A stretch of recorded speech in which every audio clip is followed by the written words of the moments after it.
स्वयं ब्रह्मा को भी मरना पड़ा था। जी हाँ, जिसने यह दुनिया बनाई है वह भी काल के हाथों मौत की नींद सो गया था। और यह भारत का वह स्थान है जहाँ स्वयं देवों के देव महादेव ने अपने हाथ में चिपके ब्रह्मा के उस कटे सिर से मुक्ति पाई थी। यह कहानी है विष्णु और ब्रह्मा के अहंकार की। तब ब्रह्मा के 4 की जगह 5 सिर हुआ करते थे। उन्होंने अभी अभी दुनिया बनाई थी और विष्णु उसका पालन करते थे। एक दिन दोनों में झगड़ा हो गया।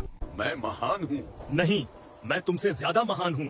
दोनों ने 4 वेदों से इसका उत्तर मांगा। वेदों ने भगवान शिव को ही सबसे महान बताया। उत्तर सुनकर विष्णु ने तो इसे मान लिया, लेकिन ब्रह्मा क्रोधित हो गए। उनका 5वां सिर महादेव की निंदा करने लगा। भला वो शमशान में रहने वाला अघोरी महान कैसे हो सकता? इतना सुनते ही और ब्रह्मा के अहंकार को देख शिव क्रोधित हो गए। उनके क्रोध से एक भयंकर रूप प्रकट हुआ। भयंकर काला रंग, लाल आंखें और हाथ में त्रिशूल। ये थे काल भैरव। प्रकट होते ही शिव ने उन्हें आदेश दिया, जाओ और उस अहंकारी ब्रह्मा को ठिकाने लगाओ।